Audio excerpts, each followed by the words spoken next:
dare you act like it was the resort that got you on stage? How dare you act like the car got you on stage? How dare you give the glory to money? How dare you give glory to something else? How dare you act like that's what did it? No, it was God that did it.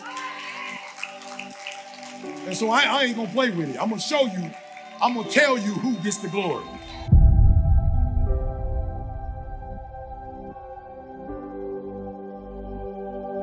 You need a counselor because you're gonna have to get healed, right? Because money for you is a tool that you use to get affirmed.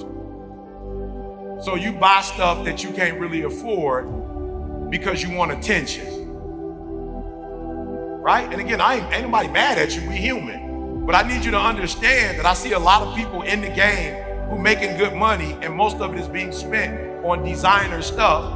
Now, ain't nothing wrong with designer, but people take it overboard. Why? Because you don't feel good enough about yourself that you gotta wear something to give you that. So now you buying stuff that, bro, let me tell y'all something. I'm being real with y'all. Now, I've been in the game for 30 years. So, of course, you know, I've been married for 34. So, of course, there's some things I have to do, you know, to indulge, to help my wife in the game. But let me just tell you this. My wife had a license plate that says, "Why hate me?" Right? And so there's a lot of people saw that license plate later in the game and they saw it on the 745 Li I bought her. But it was used. My boy Marcus Flowers hooked me up. It was used, but she had it on the back of that. And a lot of people didn't know that Dee Dee bought that license plate when she got her Honda Accord. She had "Why hate me" on the Honda Accord. So for her, she didn't buy it because she was getting a car and then she was brat.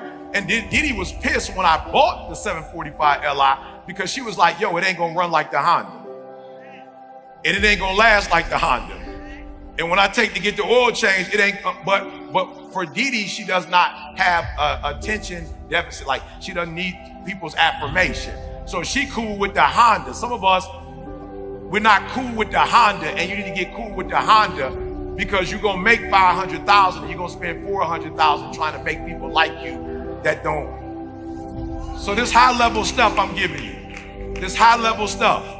So you're gonna blow up, but you're gonna waste it all because you're gonna be a great speaker, but personally you're gonna have issues. All right, so the other thing I wrote down, unusual relationships. That's what I want from the game. You feel me? So I want you to write down what you want. Like tell the game what you want, right? Specifically, if I make what I wrote down, I'll be able to give $1 million to our nonprofit. And then finally, I ask God for lucrative partnerships where I can get with certain companies and make a certain amount of money. Does that make sense? Okay, so just write real quick. Take your time, write real quick. What do you want from the game, right? And so as I was getting ready for today, I was like, okay, E, let's go back as far as we can.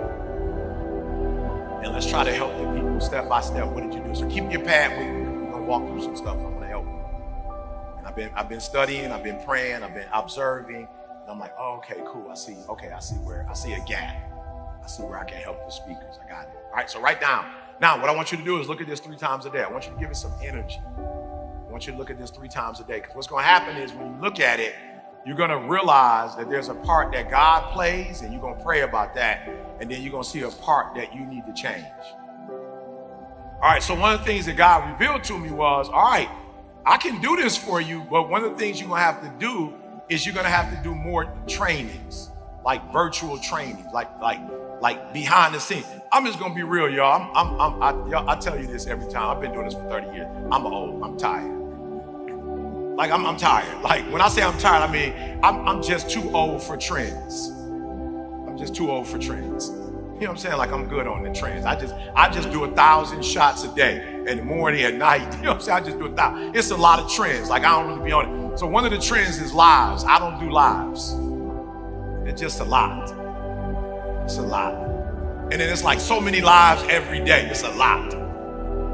And then it's like before you speak, get on camera and talk about what you're about to speak about. And then when you finish speaking, talk about what you spoke about. I'm just like, it's a lot. It's a lot. It's a lot. I just grew up in an era where you had to know how many words you could type a minute. I'm old. You know what I'm saying? Like you couldn't get a job unless you could type. How many words can you type a minute? If you didn't say like 60, you couldn't get the job. You know what I'm saying? I'm old. That's where I came up. You had to type to get a job. You had to type to go to school.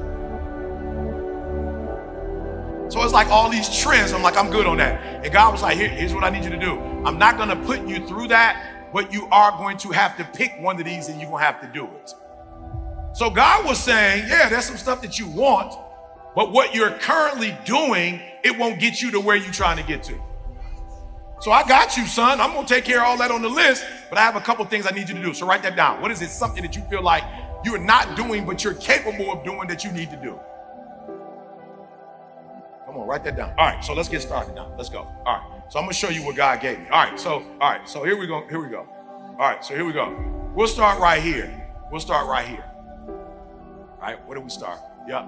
Jesus' mother was there, and Jesus and his disciples had also been invited to this wedding. So for those of you who don't know this, and I'm sure everybody in the room knows it, but there was a point in Jesus' life where he wasn't famous.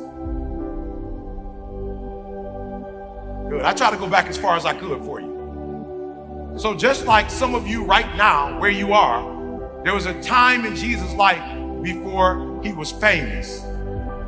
I want you to do me a huge favor, man. I just said something, you didn't catch it, and you didn't catch it because you're just getting started. But some of you are struggling because you're trying to be a speaker and you're trying to be famous. It's killing you. It's killing you. Like, look, I've been in the game for a long time. When I first started, it wasn't even no such thing as famous speaker. There was no such thing as that. You just went and spoke. Nobody was famous. So a lot of you would be a lot further in this industry if you weren't trying to be famous. So some of you, it's not, and here's the crazy part. Some of you will make about $500,000 a year and you're not going to be happy with what God is doing for you because you're not famous. Like God about to bless some of y'all. You're going to make more money you've ever made. You're going to impact lives more than you've ever done in your life. You're going to kill a game. But you're not going to be satisfied because you're not going to be famous. And you want to be famous. And so I'm just showing you that he died, from what I was told, he died at 33. He was only famous for 3 years.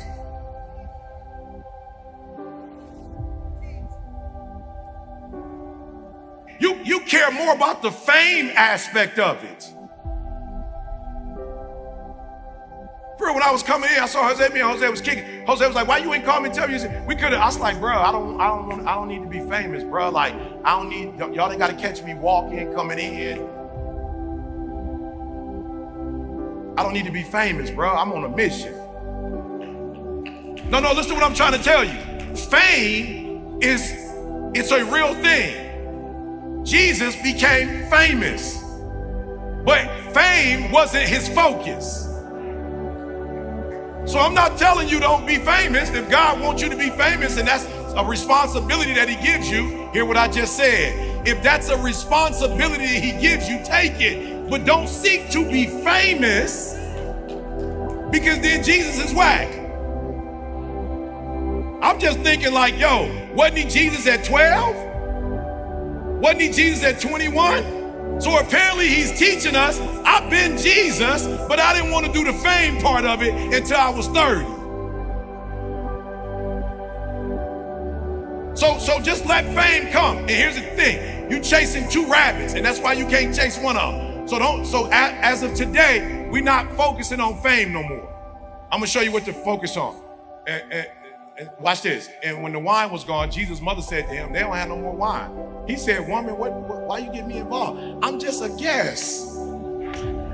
I was invited to the wedding. How I got to start working now?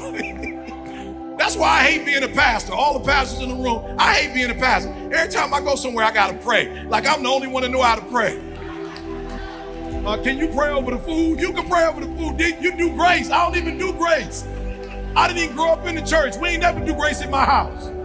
My parents ain't never prayed over the food in Jesus' name. We just ate. I ain't started praying until I became a Christian. I didn't even know what they was doing. I was like, what they doing? Like every time we eat, we gotta pray. Every time we get in the car, we gotta pray. I was talking to somebody the other day that was